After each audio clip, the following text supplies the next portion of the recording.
Hello, I am Samuel Durham. This time last year, my play Taylor Swift's Dog went on a tour of England. It won a major playwriting prize, and we got the funding from the Arts Council of England to go from London, Cheltenham to Buxton. And I was using this YouTube channel to promote the play. But when September came, tour finished, and I didn't have any new videos to upload. But then I thought, I have a lot to say. I have a lot to say about the state of publishing. I have a lot to say about novels, stage plays, movies, TV shows. So the goal of the channel really is to start lively and fun discussions, and for me to become part of this larger community of booktubers who really love literature and books. I love creating brand new tags. I spent over 4 years at university studying English literature. Even before that, I was reading a lot of books, and now I'm driven to read a lot more books. So using that knowledge, I'm going to create fun tags. The other thing that makes me unique is that I spent the first 13 years of my life living in a remote part of a third world country, northern Sri Lanka, which was torn apart by civil war. I didn't speak any English, and to cut a long story short, we then escaped to England, my sister and I, and we were in a school where only my sister and I were the ones who didn't speak any English. But I was determined to learn the English language so that somehow one day I could tell the stories of the boys and girls that we left behind. A lot of those boys and girls became child soldiers during the Sri Lankan Civil War. You can find the details of those. There are so many books already written about that war, which tells the story of children becoming suicide bombers. Now, a lot of the boys in our class and so many of the boys and girls in our class became child soldiers. So I was determined to learn the English language so that I can one day tell those stories. Taylor Swift's Dog is in some way a start of that journey. Now, whenever I'm talking about books or anything on YouTube, my opinions are influenced by those first 13 years when I saw a lot of people die right in front of me. I seen a lot of children go to war to kill and to be killed. And then now in a first world country, I have had a different type of education. So I'll be using both of those experiences. And I like to think I have a different and distinct moral vantage point from which to view the world, and also the world of literature. So that's what makes me unique. What makes me really excited about this channel is that from previous experience, I have known that I could upload a video at 9 p.m. on a Thursday evening, and by midnight, I could go and look at the YouTube analytics, and that would show I got viewers in Estonia, Spain, Italy, France, the United States, Canada, Australia, India. It's amazing. 20 years ago, none of us would have been able to do this, to have this kind of reach and connection. So that's the most exciting thing about having a BookTube channel, that we can share our love of literature with people from all over the world.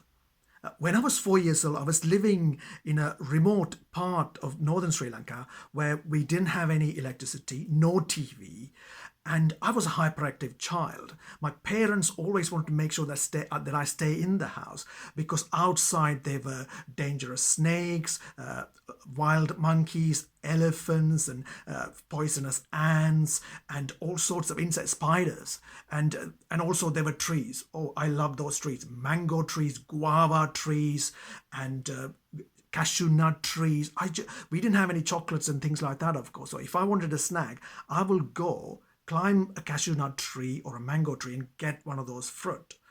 But I also fell down a lot, injured myself. So I was so hyperactive. So to keep myself still, my father used to buy me lots of books, and he used to work in an aluminium factory in northern Sri Lanka 6 days a week. But on Saturday evenings, he would buy me lots of books in the Tamil language. That was my mother tongue, and short story collections and comic books in Tamil.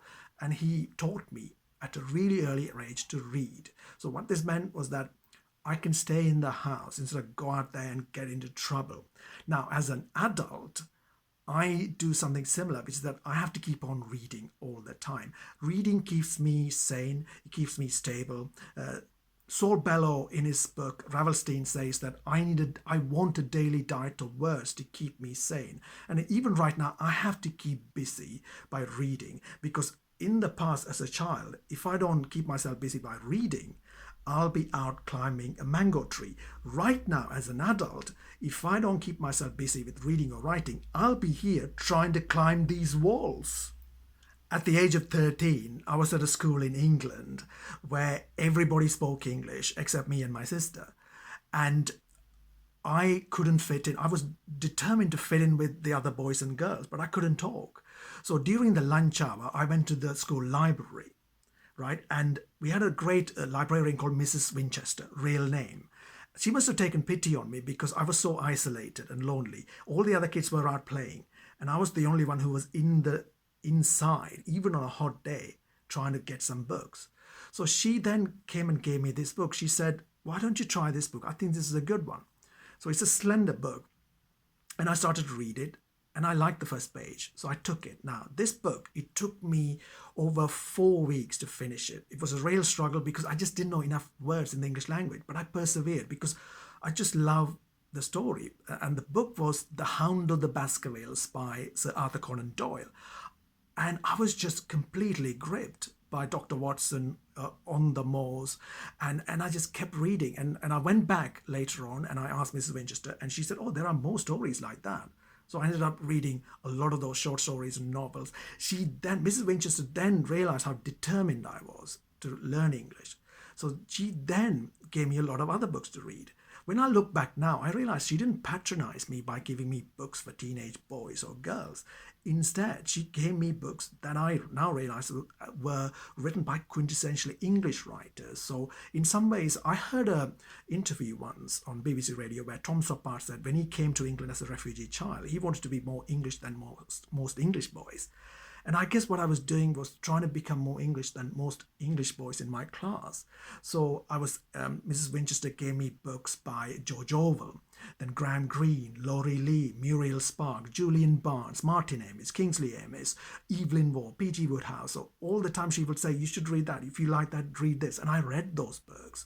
And I gradually acquired the English language outside the set books in our classrooms. And so, Mrs. Winchester, if you're watching this, thank you so much for that bit of help. You didn't have to do it, but it's another way to show that even at a time now where libraries are not being taken that seriously, even in England, a lot of libraries are being closed. But for me, libraries still matter, and it mattered to me. It made a huge difference to me back then. So that was the huge thing. Arthur Conan Doyle. Now, thanks to Mrs. Winchester, I still read a lot of detective fiction because I think the great detective novels are a masterclass in the way we can tell a story. It can also, the detective fiction also is a good way to look at the ills in society. So thank you, Mrs. Winchester, for getting me to love Arthur Conan Doyle, and as a result of that, the wonders of English literature.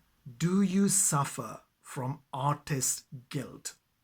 Anthony Burgess talks about it in his memoir. Thomas Mann used to suffer from it. What it is that you feel as though, in my case, I could spend 10 hours in my room trying to write a play. And by midnight, I might think I wasted a whole day, right? I earned nothing. This could be a failure. And I feel really guilty about wasting time and money. If I had been a dentist, right, and I treated 10 patients and charged them £100 each, I could have earned £1,000, right? So that's the guilt. So the question that I would ask, not just my favorite booktubers, but also every artist, is that do you suffer from artist guilt, and how do you recover from that? The biggest challenge is going to be consistency. I have a lot of other creative projects on the go, but I'll try and upload at least one video per week. I read anywhere and everywhere. Right now, I'm reading a lot of novels and screenplays and plays to do with children in war zones because it's to do with the projects that I'm working on. The other thing is, every day I read a lot of poetry, especially Shakespeare. I read biographies and memoirs and autobiographies of poets, playwrights, novelists, because success leaves clues. And I always hope that with each week I read a different biography. Right now I'm reading the biography of Robert Graves, and with each one hopefully I can learn something. And I also love detective fiction. Right now I'm tagging anyone who is thinking of becoming a booktuber. Just do it, get this video out of the way, then you can have a lot of fun. And the other important thing that I need to say is that my goal is to try and make videos using my unique experiences to somehow, in a small way, add value to your life in terms of motivation, inspiration, education, or entertainment. So just go and have a look at some of the videos I already made. And if you think I'm adding value to your life, your literary life in a small way, please click that subscribe button right there and keep watching my videos. If you're already a subscriber, thank you so much for your support. I really appreciate it. It shows that you've got a lot of great taste and sophistication.